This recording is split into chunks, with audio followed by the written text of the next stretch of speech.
Hey there guys, it's Rick here. Hope you're all doing extremely well. I know I am. Welcome to today's lesson. What have I called it? Yes, I know what I've called it. The best lesson you've never had. Okay, actually that's wrong on two counts.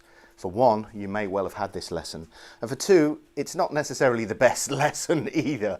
It's extremely important, and this is why I'm showing it you. And it pertains to improvisation and fretboard knowledge. So that's what we're going to talk about today. Talking about titles, it's one of the things that I find the most awkward when I'm doing YouTube videos. I do the video and then I sit there going, what am I going to call this? How about this? No, that's crap. Okay.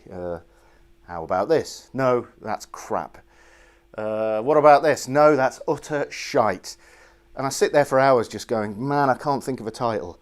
But anyway, I managed to think of a title for this. But when I do put titles in, I get absolutely trounced in the comments section for it. But hey, it is what it is. So anyway, I'm digressing again. So let's get straight to the heart of the matter.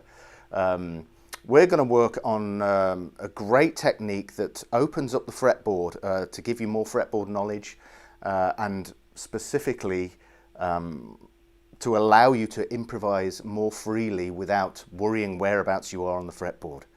That was a big thing for me, and I've spent many years to try and feel comfortable in every single area of the fretboard and put myself in those awkward positions so that I really know where I am when I move positions. So I don't want any area of the fretboard where I don't know what I'm doing in terms of the shapes and the harmony, the chords, okay? So this is extremely important. So let's get straight to it, okay? First off, the key to this, what I'm going to show you, is to stay in one position when we are moving through a chord progression. Rather than moving all the way up the fretboard like this, we want to stay in one position when we're playing chords. And we want to do the same thing with scales as well. We don't want to be moving our scales around. We want to be able to stay in one position and change the scale accordingly, according to when the chords change. Okay, so first thing is you need 5 shapes for this example, so I'm going to show you what the shapes are. Okay, so our first shape starts here, root on the 6th. Okay, that's the other important thing. We need to know exactly, with the chords that we're playing, where the root is for that chord. Okay, so root is on the 6th, there. Okay, you'll notice that looks just like an E7 shape, but it's movable up to the 3rd fret, so that's G7.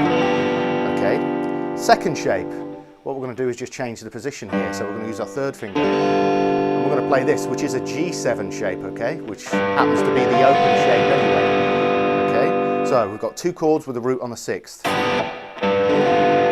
Okay, then the next shape we want is this, which looks like the A7 shape. It's actually a C7 sounding chord, and the root is here on the 5th string. Okay, good. Next chord shape here. That looks like an open C7 chord, but it's here, so it's a D7 chord. Okay, and our root is here. So we've got 2 chords with the root on the 5th string. And then finally, the last chord, the root on the 4th string, looks like this. And that looks like an open D7 chord. Okay, so our root note is here. So we've only got 1 chord whose root is on the 4th string. So all the others, we have 2 chords with a root note on each string. So let me just repeat that so you're fully aware of it. First chord shape is this with a root on the 6th. Next chord shape with the root on the 6th is that. Okay. Next, 5th string. Okay. And then finally this shape. So you've got to memorize those chords in those positions. Okay. So perfect example to show you how this works is with a blues progression. So we're going to use a simple 1-4-5 chord progression. All the chords are dominant chords. So in the key of G, we would have G7, C7, D7. Okay. So this is our first position, and notice that I'm staying in the same position. I'm not moving at all. All the chords exist in this area of the fretboard. Okay. So we have to put a scale with each one of those chords, and that's what we're going to do right now. G7. So our scale will look like this.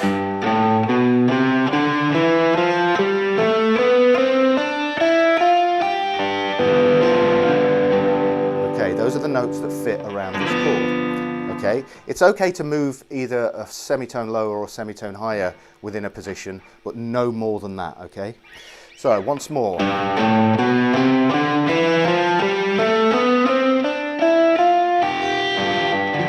So that's the scale that fits with this chord. Incidentally, it's mixolydian mode, so formula is 1, 2, 3, 4, 5, 6, flat 7. Okay, and now that stays the same with each one of our scales, the formula that is.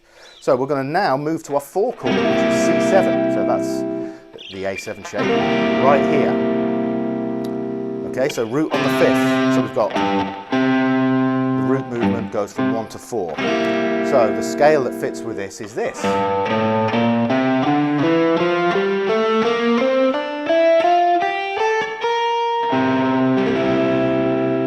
Okay, once more.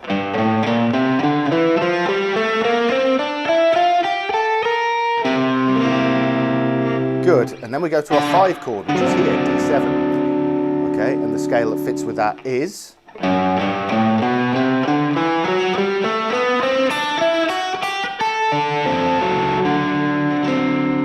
Okay, so we have our root movement, 1, 4, 5, the chords, and the scales that fit with the chords. So when you move from 1 to 4, you have to change your scale accordingly. So, and again, we've just stayed in that one area of the fretboard. Good. Right, now we get to the next position. So here's our G7 chord. The next available position for a G7 chord is this. It's our D7 shape. Okay. So now what we have to do is we have to find G7, C7 and D7 in this area of the fretboard. Okay. So the best thing to do is look for our roots. So root movement, 1, 4, 5. Remember what I said before about the root of each chord? Okay. Our 4 is here, and because it's here with a little finger, if we moved up here, we're moving out of position, so we've got to stay in position. We end up with this, remember the G7 chord shape, which is down here? That's our 4 chord, okay? So we have, and then staying in the same position is our D7. Okay, so scales.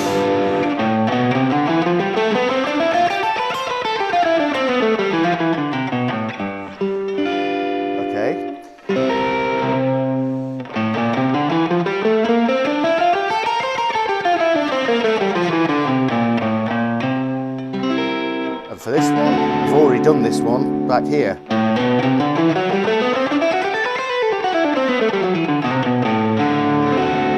Okay, good. So that's all the chords, the 3 chords for the blues in this area of the fretboard with the scales to fit. Okay, you see where I'm going with this? Good. Really essential this. Okay, now we're going to move to the next available position. So we've had root, root. Where's the next available root for a G? It's here. Okay, and we're going to do the next position. See, we've just moved up here. We're not missing any area of the fretboard here. So we end up with the C7, open C7 chord shape here for the G. So our root movement, 1, 4, 5. So here's our first chord.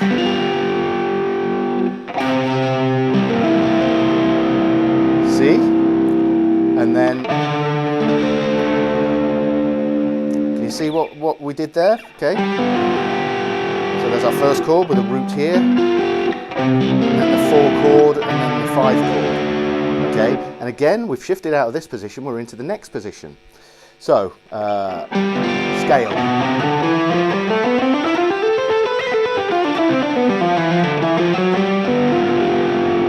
Okay.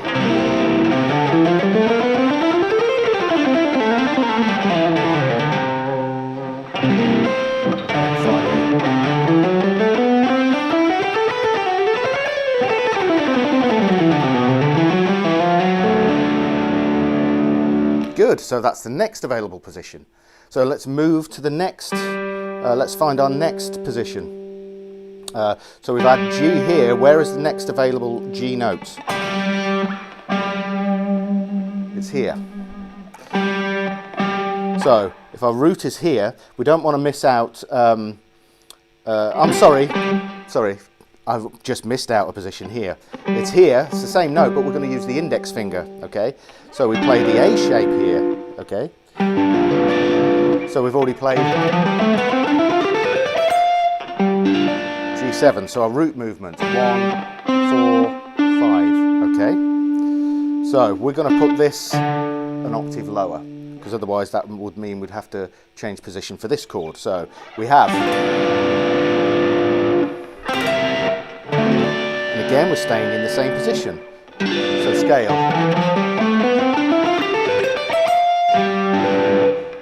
Chord number 4. Sorry.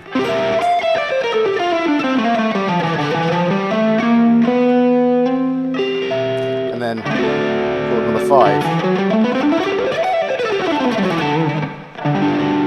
Whoops, bollocks, I'm messing it up here. Okay, good. And then the final position, the one that I jumped ahead and did before, is our G root. So we want 1, 4, 5. Okay, so here we play the G, open G shape here, then the D7, C7 shape. In this chord, it's a C7 anyway. And then finally, this shape, the D7 shape, which is a D7. Okay, so let's do the scales that fit with those.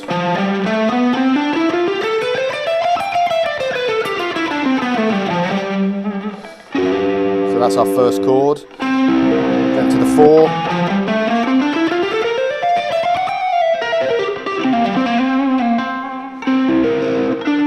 And the 5.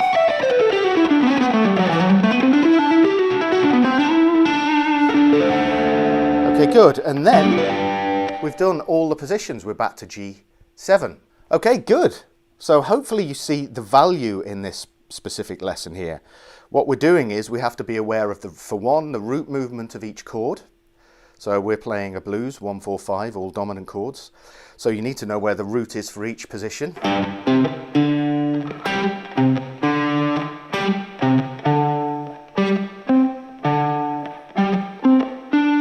And then put the chord with each root note.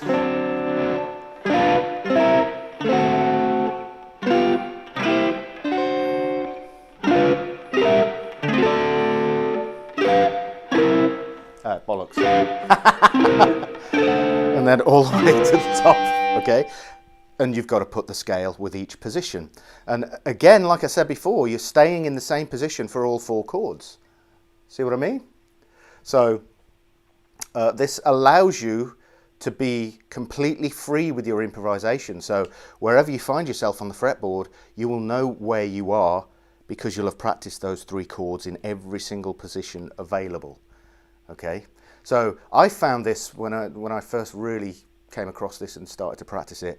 I found it completely liberating in terms of, you know, being free on the fretboard. It just blew my mind how much more comfort it gave me, and sort of gave me the freedom to try lots of different things once I'd really, you know, established those basic blues changes, you know. It's just such a powerful tool. So this is why I'm sharing it with you guys. So first step is to practice those 5 shapes. Make sure you know them back to front and apply it to a blues progression, because you can keep it nice and simple. And the blues is just such an important part of developing your improvisation skills, in my opinion. It's the foundation for jazz, basically. So it's essential that you develop, if you want to develop your improvisation skills, you've got to be able to you know, negotiate blues changes. And remember as well, we stay in one position and alter your chord and your scale accordingly, okay? Notice I didn't do any 3-note per string things here, because that completely moves out of position, and we don't want to do that. We want to stay in one area of the fretboard. 3-note per string stuff is really useful. I still practice it a lot now, but when you're doing this kind of thing, it's not required, okay? So I think here endeth the lesson. I really hope you've enjoyed it. Make sure you practice hard with this kind of stuff. And what I used to do is go to the areas of the fretboard that I felt less comfortable with and work on those. Because the ones that you're going to be comfortable with are obviously the first position.